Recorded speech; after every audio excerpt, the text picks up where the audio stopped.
Various methods prevent करें, rusting को जंग लगने से कैसे बचाएं, रस्टिंग को प्रिवेंट कैसे करें, इज इट ओके। तो ये कह रहे हैं एक तो पेंट कर लो, ऑयलिंग कर लो, उसके ऊपर किसी और चीज़ की लेयर चढ़ा दो, जिंक की लेयर चढ़ा दो, टिन की लेयर चढ़ा दो। जिंक की लेयर चढ़ाएं तो उसको हम कहते हैं गैल्वेनाइजेशन। क्या कहते हैं? गैल्वेनाइजेशन। मेरी बातें सारी समझ आ रही हैं? गैल्वेनाइजेशन, गैल्वेनाइजिंग, ठीक है। और टिन टिन ठीक है, टिन की लेयर चढ़ा दो और पेंट लगा दो, ग्रीसिंग कर दो, ऑयलिंग कर दो, इज इट ओके। मतलब अगर हम किसी चीज़ को रस्ट होने से प्रिवेंट करें तो उसको गैल्वेनाइजेशन बोलते हैं। अगर जिंक लगाएं, जैसे मतलब आयरन था, ऐसे करके आयरन था और इसके ऊपर कोई पेंट वेंट नहीं था, अगर मैं इसके ऊपर जिंक की लेयर लगा दूं तो सिर्फ जिंक अगर लगे सिर्फ, तो हाँ गैल्वेनाइजेशन। हाँ, समझा गई बात। इसके बाद है ये आ गया, ये metal coating, roof sheet, buckets, tubs, इनको क्या करो आप, मेटल की कोटिंग कर दो, टिन की प्लेटिंग कर दो या जिंक की प्लेटिंग कर दो, ठीक है, या निकल क्रोमियम लगा दो इलेक्ट्रोलाइसिस से, और या अलॉय बना लो, मतलब दो मिक्स कर लो, जैसे कार्बन और आयरन मिक्स कर लो तो स्टील बन जाएगी, तो फिर उसमें भी जंग नहीं लगता।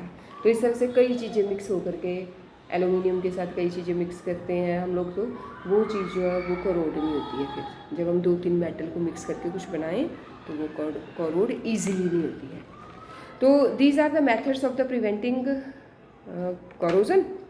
And what is corrosion, and ये टाइप्स ऑफ द करोजन किस किस में, किस किस कलर, कौन सा कलर, और रिडक्शन ऑन इलेक्ट्रॉनिक कॉन्सेप्ट और ऑक्सीडाइजिंग, ये अभी पढ़ाया मैंने। Last topic of this chapter, rancidity. Do you know what is rancidity?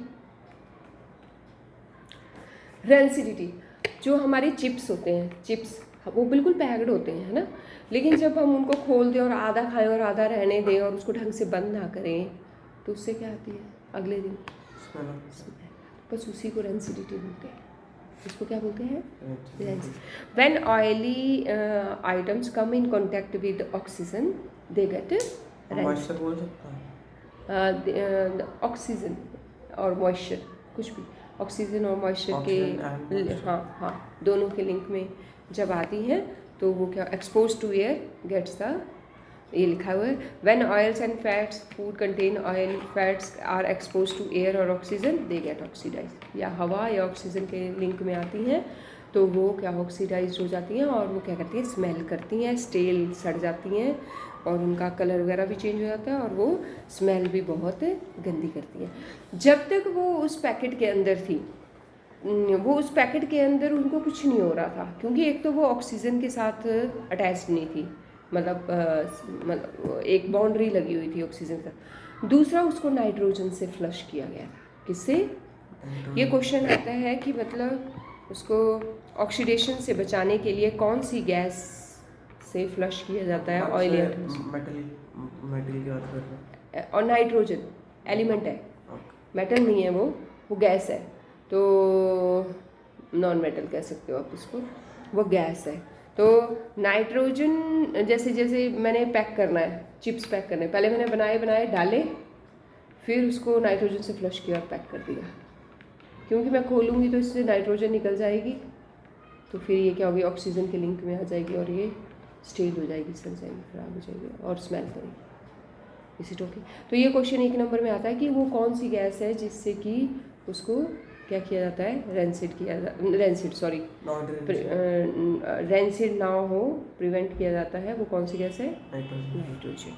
यही था, what is rancidity and which gas is use to prevent oily items from rancidity, that is nitrogen. ठीक है, अब आपका काम है, आप लर्न करो, इसको सारे को लर्न करो, कल से फिर हम एनसीईआरटी लर्न करना शुरू करेंगे। ठीक है, चलो